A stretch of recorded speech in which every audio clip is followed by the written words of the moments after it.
Hello friends, welcome to IQ prime education. Friends, इससे पहले हम लोगों ने एक्टिव और पैसिव के रूल्स को डिस्कशन कर लिया था। अब हम लोग कुछ सेंटेंस को डिस्कस करते हैं जिनको हम लोग एक्टिव से पैसिव में चेंज करेंगे। ठीक है, तो हम लोग स्टार्ट करते हैं एक्टिव से पैसिव।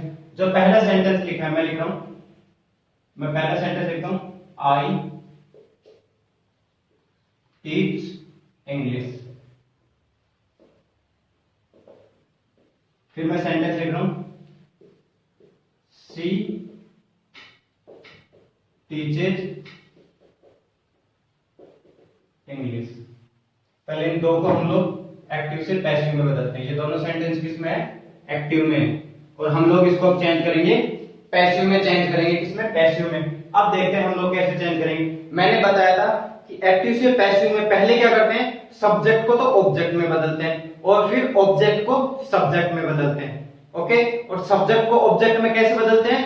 बाई के द्वारा। ठीक है ना, बाई हम लोग उसमें ऐड करते हैं। तो हम लोग सेंटेंस लिखते हैं, पहले ये ऑब्जेक्ट था, ऑब्जेक्ट को सब्जेक्ट बनाया, ऑब्जेक्ट को सब्जेक्ट बनाया तो इंग्लिश को हमने सब्जेक्ट बना दिया, इंग्लिश। और जो ये सब्जेक्ट है इसको ऑब्जेक्ट बना दिया, तो ये ऑब्जेक्ट क्या बनेगा इसका? बाय मी।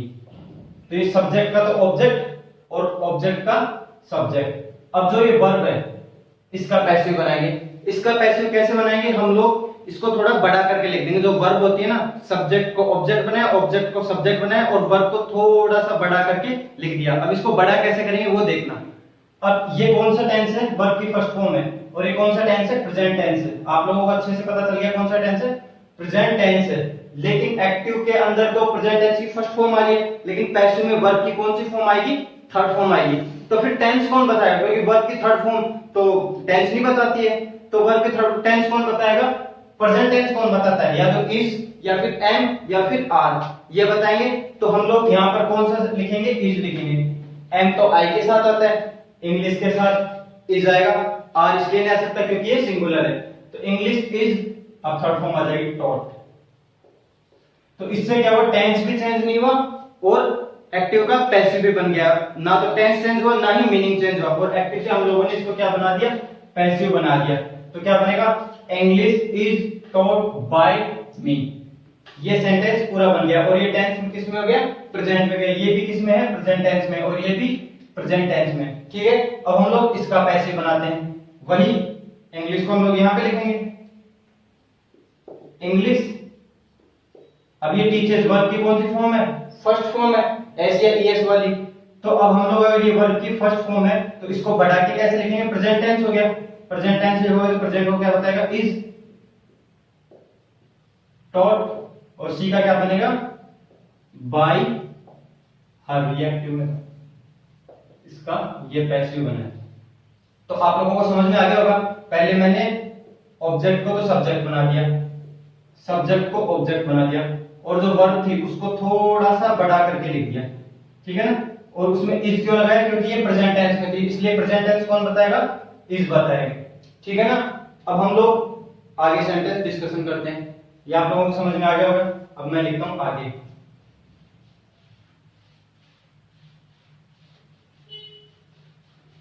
ये कौन सा टेंस था? प्रेजेंट टेंस था। अब हम लोग बात करते हैं पास्ट टेंस की। एक सेंटेंस लिख रहा हूं मैं, सी टॉट इंग्लिश। ठीक है, सी टॉट इंग्लिश। अब ये क्या है? वर्ब की सेकंड फॉर्म। कौन सा टेंस हो गया? पास्ट टेंस हो गया। ठीक है, तो पहले ऑब्जेक्ट को सब्जेक्ट बना दो, इंग्लिश। पास्ट टेंस कौन बताता है? वॉज या वर। इंग्लिश क्या है? सिंगुलर है, तो वॉज आ गया। इंग्लिश वॉज टॉट बाय हर। ठीक है, ये इसका पैसिव बन गया। एक्टिव से ये इसका क्या बना? पैसिव। अब जो टॉट होती है उसकी सेकंड फॉर्म और थर्ड फॉर्म एक जैसी होती है। ठीक है, तो पता कैसे चलेगा कि ये सेकंड फॉर्म है थर्ड फॉर्म है? क्योंकि ये देखो सब्जेक्ट के बाद आ रही है, हैंड टू हैंड बाद आ रही है। तो सब्जेक्ट के बाद क्या आती है? सब्जेक्ट के बाद वर्ब की सेकंड फॉर्म आती है, ना कि थर्ड फॉर्म। थर्ड फॉर्म तो हैज और हैड के बाद आती है एक्टिव के अंदर। क्लियर आप लोगों को? तो यहाँ पर ये वर्ब की सेकंड फॉर्म होगी। क्योंकि ये सब्जेक्ट के तुरंत बाद आ रही है। क्लियर है यहाँ तक?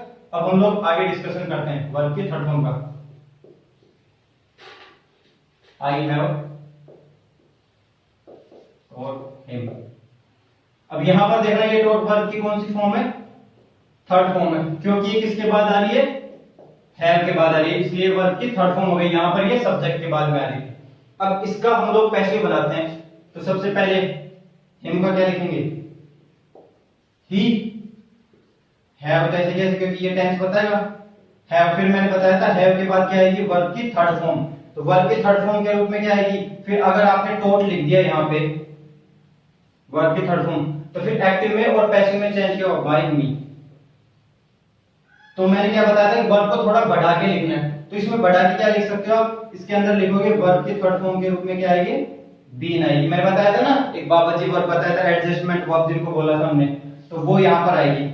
हैव के बाद क्या आएगी, बीन, क्योंकि एक्टिव में अगर आपने हैव के बाद थर्ड फॉर्म लिखी तो फिर एक्टिव और पैसिव में डिफरेंस ही क्या हुआ, तो उसका डिफरेंस अपने को चेंज करने के लिए क्या करना पड़ेगा, उसके लिए अपने को बीन लगाना पड़ेगा। क्लियर है दोस्तों, यहां तक क्या लगाना पड़ेगा, बीन लगाना पड़ेगा। तो I have been taught by me, sorry he have been taught by me. तो यहां तक क्लियर हो गया होगा आपको। अब मैं आगे सेंटेंस देखता हूं, उनकी बनाता हूं। अब हम लोग आगे बात करते हैं कॉन्टिन्यूअस के लिए, तो हम लोग पैसिव में कैसे बदलेंगे उसको देखते हैं हम लोग। मैं लिख रहा हूं आई एम टीचिंग इंग्लिश, किसमें, प्रेजेंट में, तो वही सबसे पहले इंग्लिश को तो इधर लिखोगे। एम तो क्या ऐसे कैसे आएगा, क्योंकि ये प्रेजेंट को बता रहा है, एम। अब टीचिंग का तो अपने को क्या करना पड़ेगा, थर्ड फॉर्म में बदलना पड़ेगा, तो टीचिंग को तो टॉट करना पड़ेगा। क्या करना पड़ेगा, टॉट करना पड़ेगा, और आई का बाय मी हो जाएगा। लेकिन अब यहां पर कंटीन्यूअस कंडीशन को कौन बताएगा, तो इसके लिए अपने को एक वर्ब की जरूरत पड़ेगी। कौन सी वर्ब, एडजस्टमेंट वर्ब, कौन सी होगी वो, बीइंग होगी, क्योंकि कंटीन्यूअस को यही बताएगी। तो इंग्लिश, सॉरी ये एम नहीं आएगा, इज आएगा, क्योंकि इंग्लिश के बाद में इज आता है। ये आई तो एम तो आई के हिसाब से आता है, लेकिन इंग्लिश के हिसाब से एम नहीं आएगा ना, एम ओनली आई के साथ आता है। क्लियर है, तो English is being taught by me. Clear है, अब हम लोग बात करते हैं फिफ्थ फॉर्म की। I am to teach English, मुझे इंग्लिश पढ़ानी है, इंटेंशन बताते हैं। ठीक है ना, मैंने बताया हुआ है इनको कि जब 2 + वी फिफ्थ आती है एम के बाद में, तो क्या बताती है, इंटेंशन बताती है। ठीक है, अब इसका पैसिव बनाएंगे, तो इंग्लिश इज टू, डी का क्या हो जाएगा, टॉट, और आई का बाय मी। अब यहां पर टू के बाद में क्या आनी चाहिए, वर्ब की फर्स्ट फॉर्म। यहां पर तो टीच का टॉट हो गया, तो वर्ब के फर्स्ट फॉर्म के रूप में अपने को एडजस्टमेंट वर्ब लेनी पड़ेगी। कौन सी लेनी पड़ेगी, बी लेनी पड़ेगी। तो English is to be taught by me. यहां तक आप लोगों को क्लियर हो गया होगा। अब हम लोग एक सेंटेंस और लिख लेते हैं इसके अंदर,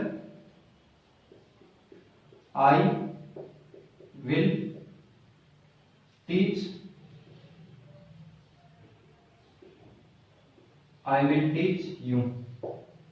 ठीक है, अब हम लोग क्या करेंगे, इसको यहां पे लिख देंगे, यू विल आ जाएगा ऐसे कैसे, और विल के बाद में क्या आती है, फर्स्ट वर्ब जो कि बी आएगी, और टीच का क्या बन जाएगा, टॉट, तो आगे क्या आ जाएगा, बाय मी। तो यहां तक दोस्तों आप लोगों को क्लियर हो गया होगा कि हम लोग एक्टिव से पैसिव में इन सेंटेंस को कैसे बदलते हैं। तो हम लोगों ने फर्स्ट वर्ब की बात कर ली, एस या ईएस के साथ, और विदाउट एस या ईएस के साथ भी बात कर ली। फिर हम लोगों ने सेकंड वर्ब की बात करी, फिर हम लोगों ने थर्ड की करी, फोर्थ की करी, फिफ्थ की करी, और मॉडल के साथ बात करी वर्ब की फर्स्ट फॉर्म की। इन सब का आप लोगों ने पैसिव बनाना सीख लिया है। ठीक है, अब हम लोग कुछ सेंटेंस देखते हैं जो थोड़े डिफरेंट है, और उन लोगों को हम लोग एक बार लेट्स सी देखते हैं।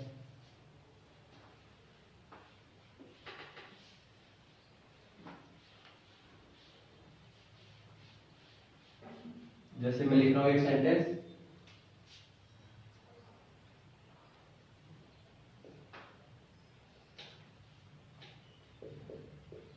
आई विल बी टीचिंग हिम। ठीक है, एक सेंटेंस और लिख देता हूं, I have been teaching him.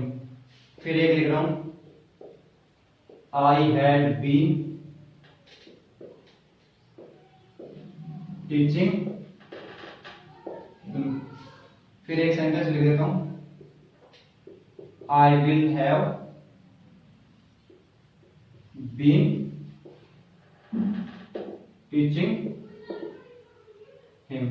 ठीक है फ्रेंड, अब इन सेंटेंस का अगर हम लोग पैसिव बनाएं तो इनका पैसिव बनाते हैं, चलो बनाते हैं।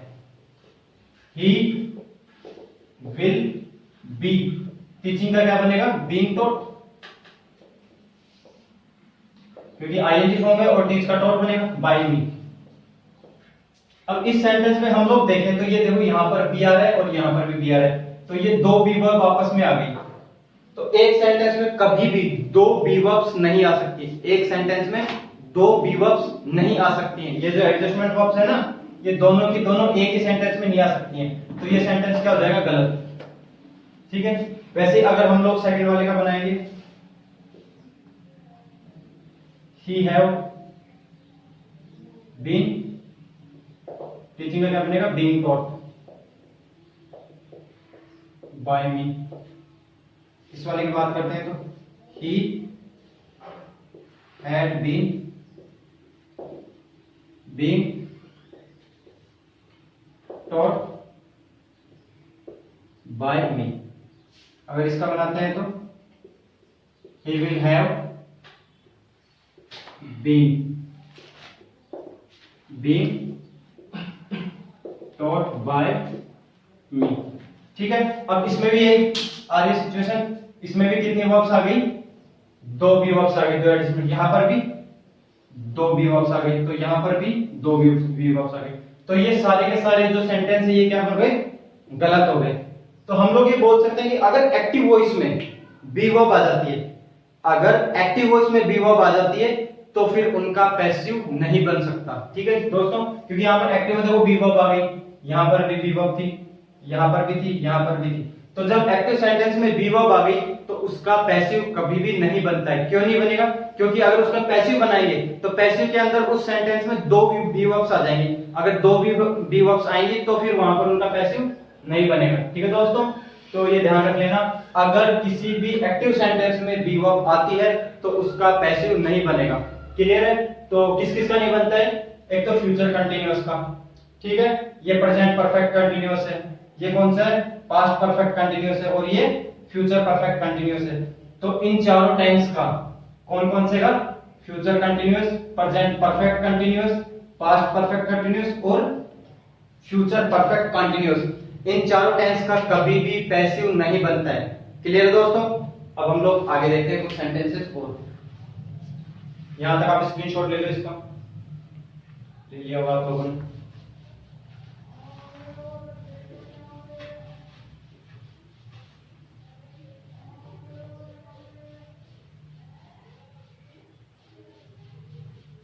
अब हम लोग बात करते हैं कुछ सेंटेंसेस की, देखना जो इंटरोगेटिव सेंटेंसेस होते हैं ना उनकी बात करते हैं।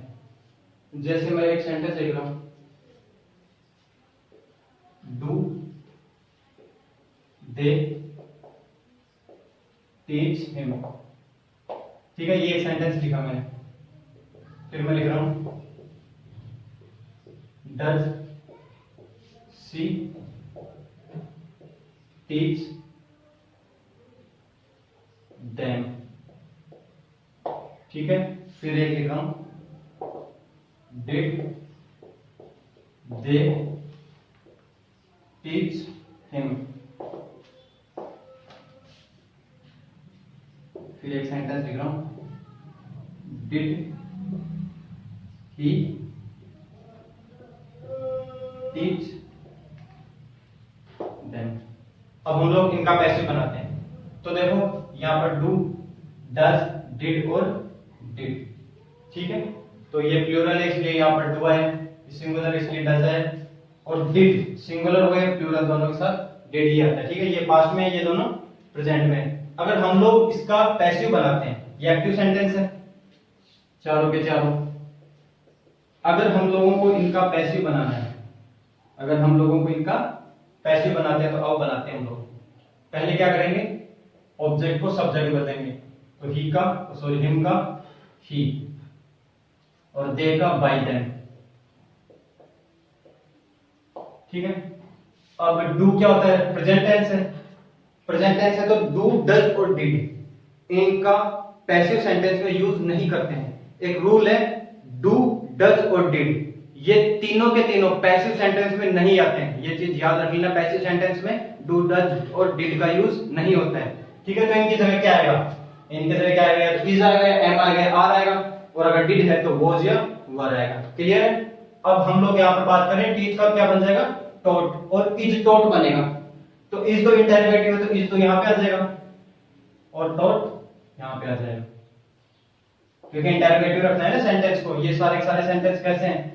इंटरोगेटिव है। कैसे हैं? इंटरोगेटिव है। तो is he taught by them. Clear है। अगर हम लोग यहाँ पे बात करते हैं तो यहाँ पर दे आएगा, और दे के लिए क्या आता है? आर आता है। क्या आता है? आर आता है। तो are they taught by her. Clear दोस्तों। क्योंकि टीच का क्या हो गया? टॉट, और यहां पर वर आना चाहिए। दे के हिसाब से क्या वर्ब आएगी? प्लूरल वर्ब आएगी। क्लियर है। अब हम लोग बात करते हैं यहां पर ही की। ही के हिसाब से यहां पे क्या आएगा?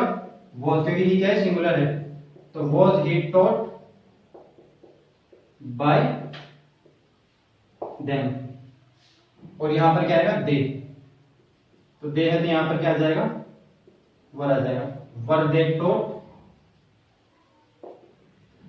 Bye him. क्लियर है दोस्तों। तो ये था एक्टिव से पैसिव में जो हम लोगों ने कुछ सेंटेंसेस को बदला है। ये एक्टिव और पैसिव का इंट्रोडक्शन था, ओनली इंट्रोडक्शन। आगे एक्टिव पैसिव दोबारा आएगा, डिटेल में हम लोग उसको अच्छे से और डिस्कशन करेंगे।